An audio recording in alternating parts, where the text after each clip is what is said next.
అడిగినప్పుడు yoga instructors post create చేశారు రాష్ట్ర వ్యాప్తంగా 1 month ట్రైనింగ్ ఇవ్వడం. ఆ ట్రైనింగ్ లక్ష్యాలు తెలియజేసుకుంటున్నాను. మాకైతే ఇది వీఆర్ ఇన్ డ్యూయల్ రోల్, అకాడమిక్గా ఉన్నాం ప్లస్ పొలిటికల్గానే ఉన్నాం కాబట్టి 2 ways we can understand. So అన్నగారు ఓపికగా ఉన్నందుకు వాళ్ళకి మనస్ఫూర్తి కృతజ్ఞతలు తెలియజేసుకుంటూ ఇక్కడ ఇచ్చేసినటువంటి ఉపాధ్యాయులందరికీ హృదయపూర్వక నమస్కారాలమ్మా. మీ సమస్యలన్నీ కూడా మీ ద్వారా ఇక్కడ వినగలిగినాం. దీంట్లో మీరు రైజ్ చేసిన కొన్ని పాయింట్స్ ఉన్నాయి. రైజ్ చేయని పాయింట్ కూడా ఒకటి ఉంది. ఒకటి, మీకు సంబంధించినటువంటి జాబ్ క్యాలెండర్ గురించి ప్రభుత్వాన్ని ప్రశ్నిస్తూ జాబ్ క్యాలెండర్ రెగ్యులర్ ఇంటర్వెల్స్లో రాలేదు అనేది ఒకటి చెప్పారు. రెండోది మనోహర్ చెప్పింది నాట్ ఓన్లీ సబ్జెక్ట్ టీచర్స్ అని కాకుండా ఎక్స్ట్రా కరిక్యులర్ యాక్టివిటీస్ కూడా ఒకటి చేయాలనేది ఒకటి చెప్పారు. థర్డ్, ధనుంజయ అడిగింది ఒకటి, మాకు హెల్త్ ఇన్సూరెన్స్ ఇటువంటి బెనిఫిట్స్ ఏమన్నా చూడండి, ప్రభుత్వం దృష్టిలోకి తీసుకోండి అని చెప్పన్నారు. సో ఇక్కడ మనం స్థూలంగా this is not a platform to appeal for vote or anything else. ఇది మేము మీ సమస్యలు అడ్రస్ చేయడానికి లేదా మీ సమస్యలు తెలుసుకుని గవర్నమెంట్కి మేము ఏదైనా రిప్రజెంట్ ఇవ్వడమో లేకపోతే రాబోయే ప్రభుత్వంలో ఎటువంటివి చేయగలమో, అసెంబ్లీలో వాయిస్ ఎలా అన్నగారు రైజ్ చేస్తారనే దాని మీద ఒక మ్యూచువల్ అండర్స్టాండింగ్ మీద ఒక ప్లాట్ఫామ్ క్రియేట్ చేసుకున్నది ఇది. So first of all job calendar గురించి మిత్రులందరూ చెప్పినారు. రెగ్యులర్ ఇంటర్వెల్స్లో జాబ్ క్యాలెండర్ రావట్లేదు అనేది మనందరికీ తెలిసిన విషయమే. ఇక్కడంతా ఒక చెప్పడమేంటో మేము 2.5 లక్షల ఉద్యోగాలు ఇచ్చాం, 4 లక్షల ఉద్యోగాలు ఇచ్చామని చెప్పుకుంటున్నారు. వాళ్ళు they attended only 1 sector. Public delivery సిస్టంలోనే ఎంప్లాయ్మెంట్ ఇవ్వగలిగినారు. వాలంటీర్స్ అంట, సచివాలయాలంట, ఇవంట పబ్లిక్ డెలివరీ సిస్టంలోనే ఉద్యోగాలు ఇవ్వగలిగారు. What about the other departments? Engineering department కానీ, హెల్త్ డిపార్ట్మెంట్ కానీ, టీచింగ్ డిపార్ట్మెంట్ కానీ ఎక్కడ రిక్రూట్మెంట్ అనేది జరగడం లేదు. జాబ్ క్యాలెండర్ రిలీజ్ చేయలేదు, ఎక్కడ ఉద్యోగాలను ఫిలప్ చేసే యాక్టివిటీ అయితే జరగడం లేదు. మరి ఎలా మెరుగవుతుంది సమాజం? సమాజం మెరుగుపడాలంటే అన్ని డిపార్ట్మెంట్లు బాగా పనిచేస్తేనే కదా ప్రజలకు మెరుగైన సౌకర్యాలు వస్తాయి. సో ఎక్కడా కూడా వేకెన్సీస్ అనేవి ఫిలప్ చేయడం జరగలేదు. ప్రజల ఆరోగ్యం బాగుండాలంటే, ప్రజారోగ్యం బాగుండాలంటే హాస్పిటల్స్లో రిక్రూట్మెంట్ జరగాలి కదా. ఇవాళ మన పేపర్లో చూసినా కూడా నల్లజరు పిహెచ్సికి సంబంధించి ఎన్ని ఖాళీలు ఉన్నాయి, డెలివరీ కేసెస్ ఒక్కటి కూడా అక్కడ అటెండ్ కావడం లేదు అని చెప్పి ఒక న్యూస్ ఐటమ్ చూసాం. అక్కడ డెలివరీ చేయడానికి డాక్టర్స్ ఉంటే కదా అక్కడ పేదవాళ్ళు అక్కడికి వెళ్ళి డెలివరీస్ అవుతాయన్న నమ్మకంతో అక్కడ అడ్మిట్ కావడానికి. సో డిఫరెంట్ పబ్లిక్ సెక్టార్స్లో ఎక్కడ రిక్రూట్మెంట్ అనేది జరగడం లేదు, not only in teaching department.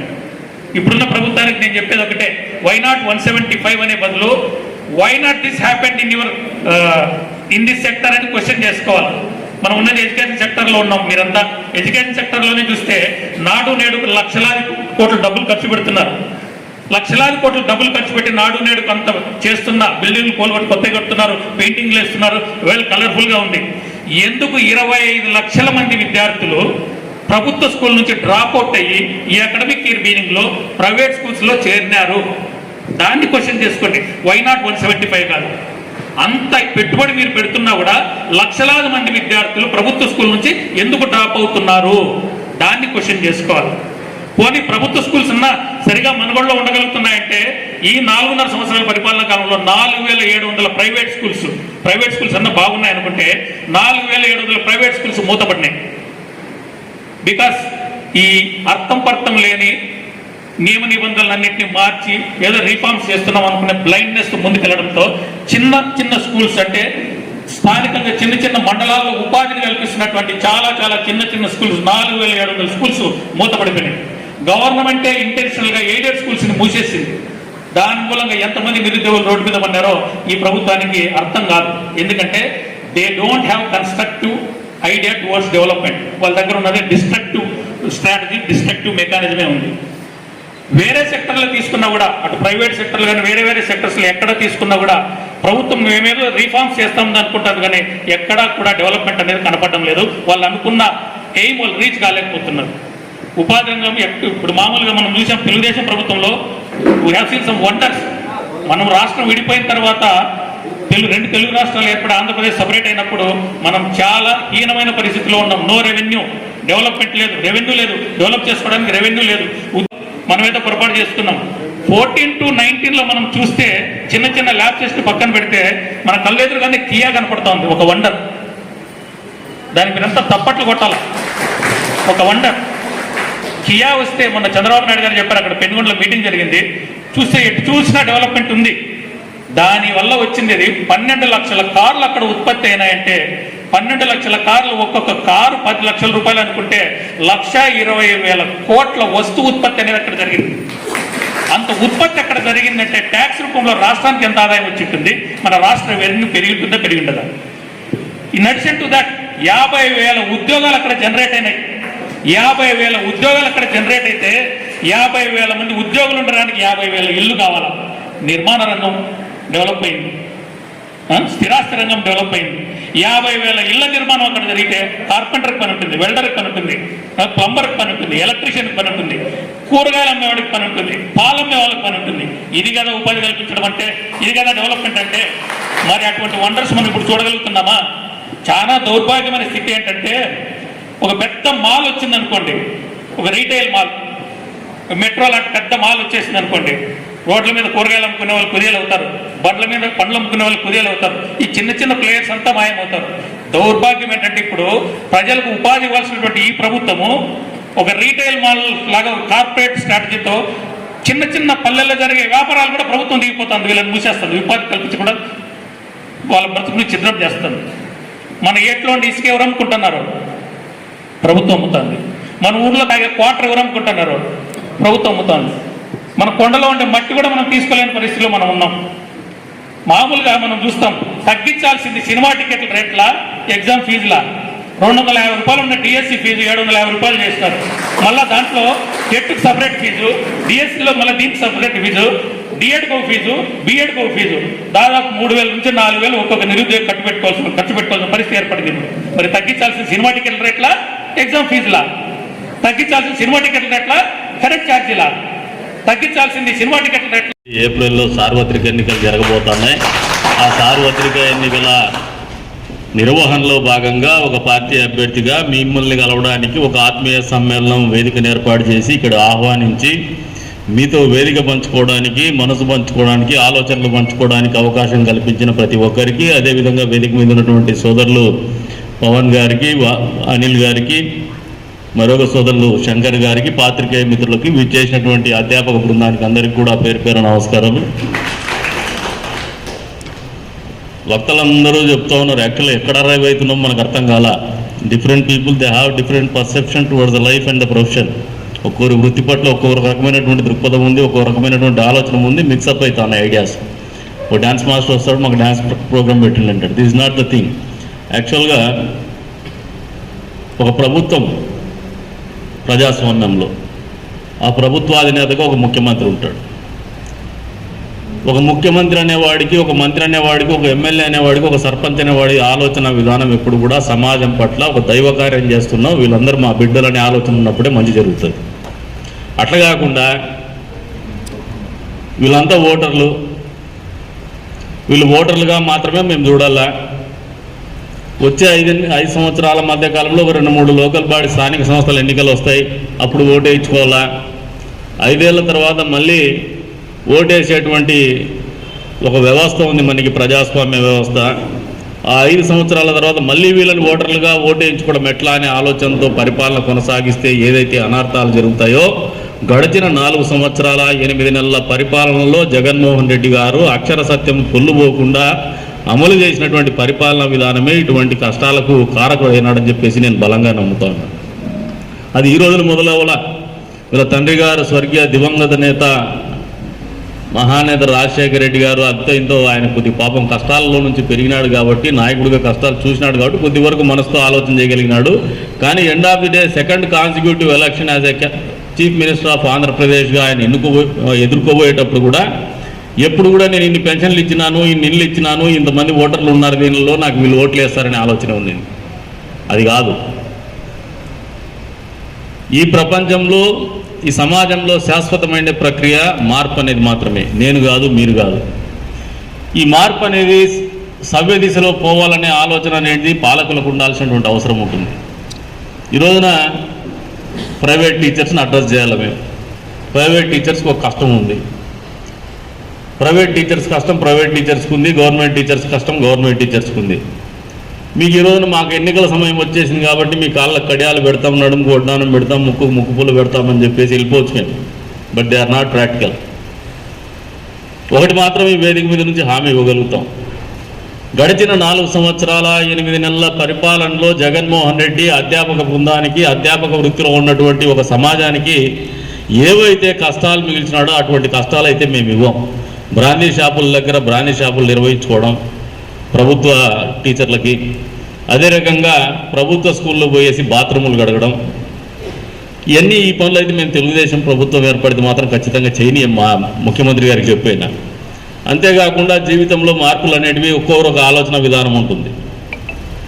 బేసిక్గా టీచర్లు అనేవాళ్ళు ఎన్నికలు నిర్వహించుకునేటప్పుడు చాలామంది పోస్టల్ బ్యాలెట్ అలాంటివి కూడా డబ్బులు తీసుకున్నారని ఒక అపవాదం, ఎమ్మెల్సీ ఎలక్షన్ వస్తే డబ్బులు తీసుకున్నారని అపవాదం. వ్యవస్థల పతనానికి నాంది ఆ డబ్బులు తీసుకొని ఓటిచ్చేటువంటి కార్యక్రమం మొదలవుతుందనేది వాస్తవాన్ని మీరు అందరూ ఫస్ట్ చైతన్యం తెచ్చుకోవాలి.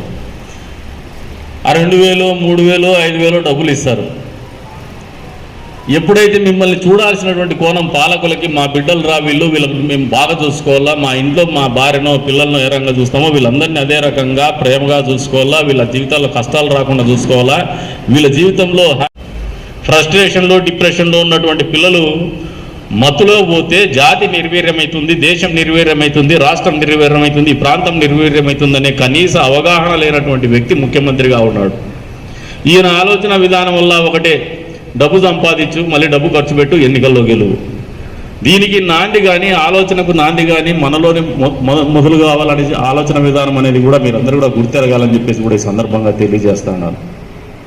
ఎప్పుడు కానీ మనం అడిగే హక్కు ఎప్పుడు కోల్పోతామంటే, ప్రభుత్వాలతో బార్గెనింగ్ పవర్ ఎప్పుడు కోల్పోతామంటే, if you are not transparent with our voting system.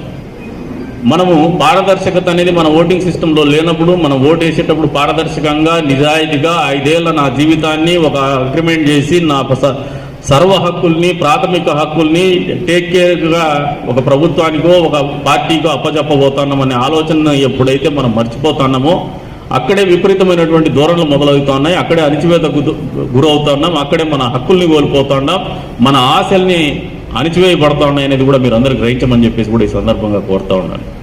వచ్చే రోజుల్లో ఖచ్చితంగా తెలుగుదేశం ప్రభుత్వం, తెలుగుదేశం జనసేన, అదే రకంగా నిన్నటి రోజున బీజేపీ పార్టీతో కూడా పొత్తు కుదిరింది.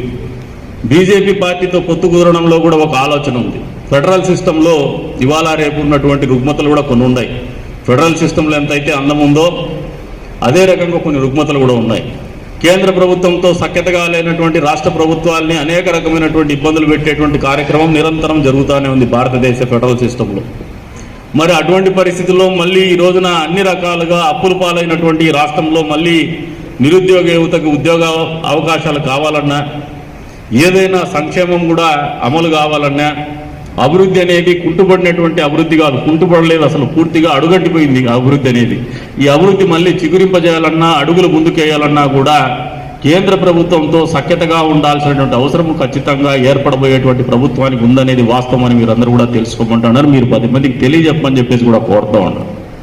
అందులో భాగంగానే బీజేపీ పార్టీతో తెలుగుదేశం పార్టీ పొత్తుకులో పోతోంది. ఎందుకంటే ఖచ్చితంగా ఏర్పడబోయేది కేంద్రంలో కూడా మళ్ళీ ఎన్డీఏ ప్రభుత్వమే ఏర్పడబోతోంది మూడోసారనే నమ్మకం ప్రజల్లో ఉంది, ఆలోచన ధోరణి ప్రజల్లో ఉంది. కాబట్టి మేము కూడా నమ్మే వచ్చే రోజుల్లో కేంద్ర ప్రభుత్వంతో సఖ్యతగా ఉండాలా, ఏదైతే కుంటుపడినటువంటి వ్యవస్థల్ని మొత్తం కూడా మళ్ళీ గాడిలో పెట్టుకోవాలనే ఆలోచనతోనే చంద్రబాబు నాయుడు గారి నిర్ణయం కూడా తీసుకుందన్నది కూడా మీ అందరికీ కూడా తెలియజెప్తాడు. అంటే ఈ ఫెడరల్ సిస్టంలో కూడా వచ్చే రోజుల్లో మీ అందరి ఆశలు ఎంతో కొద్ది మేరకు వరకైనా తీర్చాలన్నా కూడా ఇప్పుడు ఎడ్యుకేషన్ సిస్టమ్ అనేది ఆల్మోస్ట్ డీఫంక్ అయింది.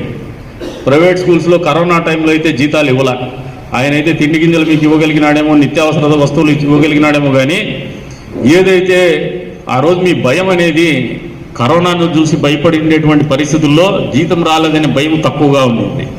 అదే ఈ రోజు జీతం ఇకపోతే మాత్రం ఖచ్చితంగా ఎంటాడి పడతారు మీరు, భయానికో బాధకో ఏదో ఒకటి. ఆ రోజు ఏమంటే బతికితే చాలరా అనే ఆలోచన ఉంది. కాబట్టి కొద్ది వరకు దేవుడు అయిపోతున్నారా, నిత్యావసర వస్తువులు ధరలు ఇచ్చిన చాలు, మనకి జీతాలు లేకపోయినా పర్వాలే, ఇంట్లో సేఫ్గా ఉంటే చాలు అనుకునేటువంటి పరిస్థితి. ఇది మనిషి సైకాలజీ. మరి అటువంటి పరిస్థితుల్లో జీవితం కొనసాగించినటువంటి పరిస్థితుల్లో కూడా ప్రభుత్వాలు హ్యాండ్ హోల్డింగ్ ఇవ్వాల్సినటువంటి అవసరం ఉండింది, చేయూతను ఇవ్వాల్సినటువంటి అవసరం ఉంది ప్రైవేట్ సెక్టర్కి ఎస్పెషల్లీ. ఆ రోజున ప్రభుత్వం స్పందించాల. ఎంతసేపు మీరు బయట తిరగద్దండి, న్యాచురల్ కెలామిటీ కింద చూసినారు, ఒక జాతీయ విపత్తు కిందే చూసినారు. కానీ జాతీయ విపత్తుల్లో ప్రభుత్వాలు స్పందించాలా, ప్రభుత్వాలు ప్రజల్ని కాపాడాలా, ప్రభుత్వాన్ని చేయూతనివ్వాలనే ఆలోచన లేదు. కానీ వాళ్ళు పనిచేయరు. ఎవరైనా పని చేద్దాము, స్పందిద్దామంటే కూడా పని చేయనటువంటి ప్రభుత్వం. అంటే ఈ ప్రభుత్వం యొక్క ఆలోచన విధానాన్ని మీకు స్పష్టంగా తెలియజేసేటువంటి ఒక ప్రయత్నం చేస్తా ఉన్నాను నేను. అందుకనే చెప్తున్నాను, ఈ ప్రభుత్వం యొక్క మనుగడ మనందరి జీవితాల్లో దుర్భరమైనటువంటి పరిస్థితుల్ని తలెత్తింది. ఇది కంటిన్యూ చేస్తుంది, మరింత రెచ్చిపోయేటువంటి విధానం ఉంటుంది. మరొకసారి మీరు అవకాశం ఇస్తే అని చెప్పి కూడా మీకు అందరికీ కూడా తెలియజేస్తా ఉన్నాను.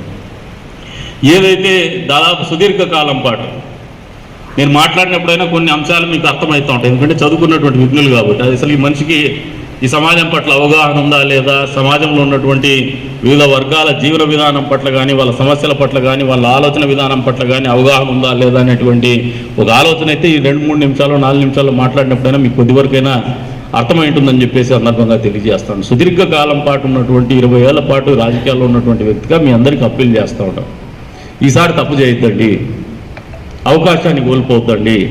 ఈ ప్రాంత అభివృద్ధి కావచ్చు, అందరి జీవితాల్లో మార్పు వస్తుంది అని చెప్పి మేము నమ్మబలకచ్చు. ఎన్నికల్లో పోయేటప్పుడు అందరి జీవితాల్లో కాకపోయినా అన్ని వర్గాల జీవితాల్లో అయితే ఖచ్చితంగా మార్పు తెచ్చేటువంటి కార్యక్రమం ఖచ్చితంగా చేస్తామని చెప్పేసి కూడా ఈ వేదిక మీద నుంచి మీ అందరికీ కూడా తెలియజేస్తాను. అందుకనే చెప్తున్నాను, నిర్మాణాత్మకంగా ఆలోచన చేసేటువంటి వాళ్ళని, మిమ్మల్ని మనస్ఫూర్తిగా మనుషుల కింద చూసేటువంటి వాళ్ళని, మీ ఇళ్లలో కష్టం రాకుండా కాపాడుకోవాలని ప్రయత్నం చేసేటువంటి నాయకత్వాన్ని, పార్టీల్ని నమ్మండి అని చెప్పేసి మీ అందరినీ కూడా తెలియజేసుకుంటూ, ఈ రోజున ప్రైవేట్ టీచర్స్ అసోసియేషన్ వాళ్ళు ఈ ఆత్మీయ సమ్మేళనం ఏర్పాటు చేసినటువంటి సందర్భంగా మీ అందరికీ ఒకటే చెప్తున్నాను ఈ వేదిక మీద, మీ ప్రతి కష్టంలో కూడా మేము స్పందించడానికి, మీతో పాటు ఉండడానికి ఖచ్చితంగా ఉంటాం. ఆ సమస్యలు పరిష్కారం చేసేటువంటి దిశగా కూడా మీతో కలిసి అడుగులేయడానికి సిద్ధంగా ఉంటాం. మాకు అవకాశం వచ్చిన రోజున ఖచ్చితంగా మీ సమస్యల్ని ప్రస్తావించి అవసరమైతే దానికి పరిష్కారం కూడా మేమే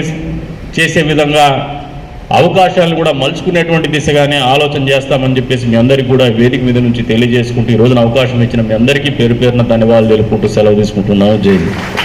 ఆ తప్పు చేయకుండా మన కందుకుంటామని ప్రసాదాన్ని గెలిపించుకుంటామని మా ప్రైవేట్ టీచర్స్ యూనియన్ తరఫున తెలియపరుస్తుంది.